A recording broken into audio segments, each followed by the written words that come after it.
Hello guys and welcome in a new video. Today we're gonna talk about the best scout rush since the new patch. We saw some changement on the bonuses on some saves actually, and I think that the Georgian scout rush is absolutely OP now. So first, let's take a look into the technology tree of the Georgians. Before the patch, actually, we had a mule cart at the beginning for free, but we add less food in the bank. Also, the new patch, they increase the regeneration of HP per minute. So now our scout, our cavalry, will regenerate more HP per minute, which is absolutely OP actually. So let's get into a game. I'm gonna show you guys a build order, like one of the best, what the best build order in my opinion, to go for a scout rush with Georgian. So let's play Arabia, let's play normal. So we are in normal condition and let's go in the game actually. So Georgian versus Armenians, well, it's versus an AI, but it's gonna be interesting. Just see how strong is the new Georgian. So actually, let's get into this game. We are, as usual, building the two houses, then we're gonna have 6 on foot, but you're gonna see that's not a normal build order. That's a special one. And I would say that before the patch, Georgian was not that beginner friendly because this minus 50 food is not something you want when you are a beginner, right? You want to have a clean dark age, you want to be able to afford a lot of builds, to avoid idling your TC and things like that.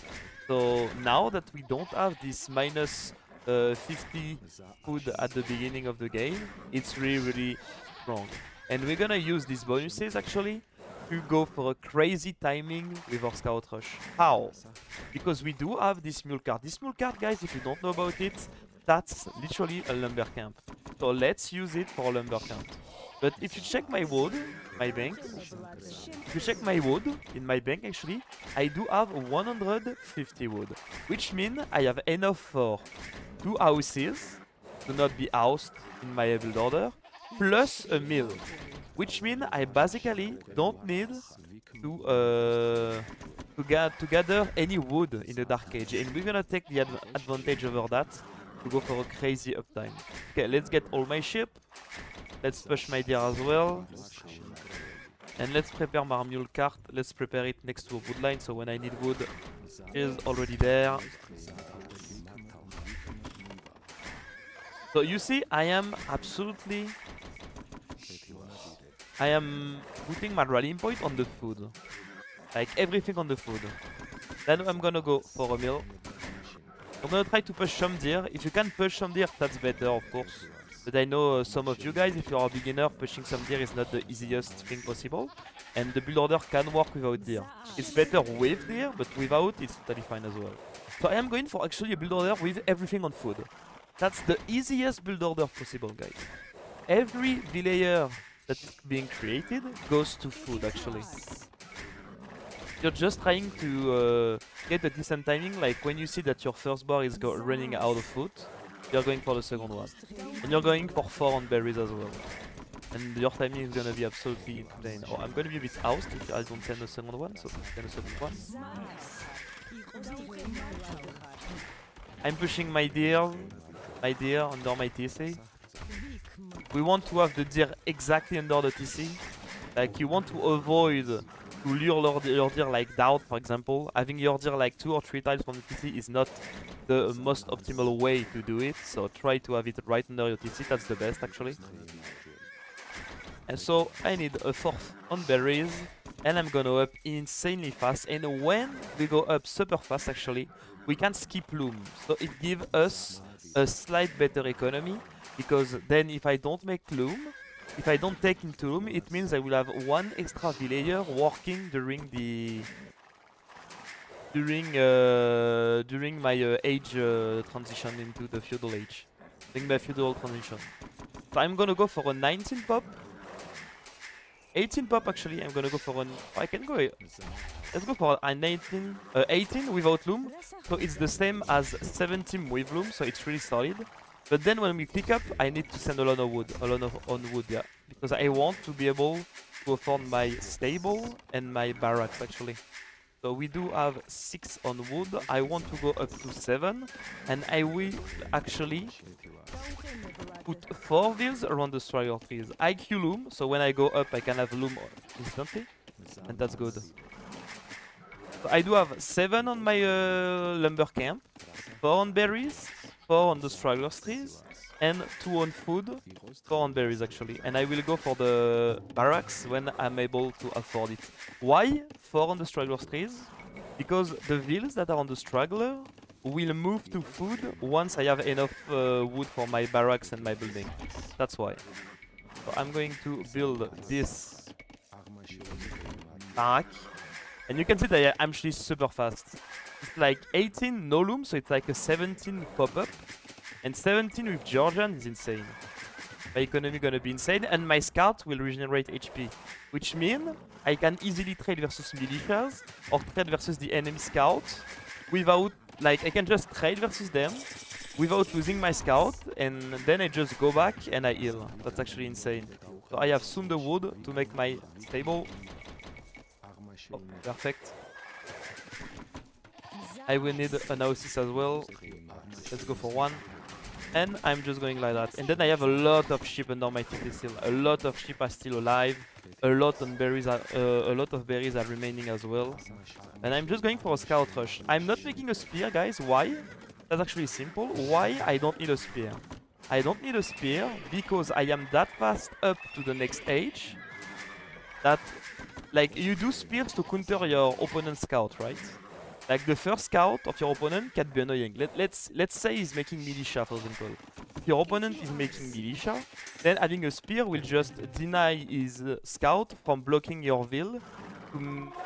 And so he cannot body block your will to kill your will with his militias, right? So actually doing this is insane. And you don't need to build a spear with Georgian because you are up that fast that you will have way more scout than your opponent. And you will have what we call the priority. You saw that I went for the wood upgrade. I'm going for the horse collar as well because I do have enough resources. And look at this. I can just make wheels and make scout non-stop. And I'm doing my farms with the second upgrade. So actually my economy will be insanely good. I could send the scout to kill his actually because I'm up faster. And yeah, and then you just get your eco rolling.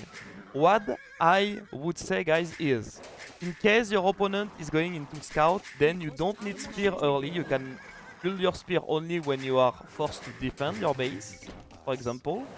And if your opponent is going into archer, for example, you go for 3 farms, then you go for your range, actually. And little by little, you will be able to add some on wood, actually. You are adding some on wood to... You are going for, let's say, 5 scout. Let's say my opponent is going for archer. I'm going for 2 farms only.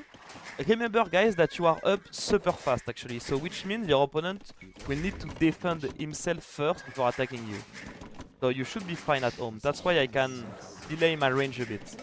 So I go for 3 farms for wood, farm upgrade, then I go for my ranges. I'm still raiding. You can go for the stand ground. You can see it on the left, bottom left of my screen actually. Stand ground, so it means my unit won't switch target. In theory, because this day it's a bit bugged actually. In theory, my scout won't switch of target, so you can just click and your scout will just focus 1 unit only. I keep doing farm, don't stop. When I have 60 wood, I try to make a farm. And I'm going for skirm in case my opponent is going for some archer. If your opponent is just going for scout himself, then you can just add more scout and play like this. If your opponent is going for scouts, you add more scout at the beginning, then you add some spear to defend and you're fine. In case your opponent is going for archer or men at arms opening, you can make some skirm, because after men at arms most of the time it's gonna be an archer follow-up, right? So that's why. And I think with this build order, guys, it's actually insane. Why this build order is that good? Let me talk about this build order actually. Why this build order is that good? Because thanks to this build order, you can go up super fast thanks to the mule cart for free. Thanks to the fact that you will skip loom. So you are making loom only when you are reaching feudal age, which is actually insane for your economy. So you are up super fast with a good economy. You can go for a scout rush, which means like scout rush opening is the best opening to set up a good economy. So you are going for the best opening in terms of economy. You are going for wood upgrade and farm upgrade. You have an insane good lumber camp because you can actually just move your mule cart closer to your lumberjack when your forest is getting chopped little by little. You can just close the gap just by moving your mule cart. So you have an insane wood economy. You have a very good food economy because you get the up right away super fast. And also your scouts are healing themselves. So it means if you never lose your scout, if they are just damaged, for example, you can just like go back, chill, and when they are full HP, go to attack again. Right? And as I said, if your opponent is going for archer or merdatarm, you are going for a range after 2 or 3 farms.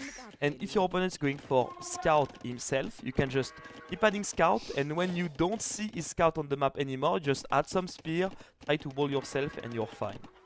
I hope you enjoyed this little guide, guys. I think you can really take the advantage on the ladder thanks to this little build order with this insane civilization.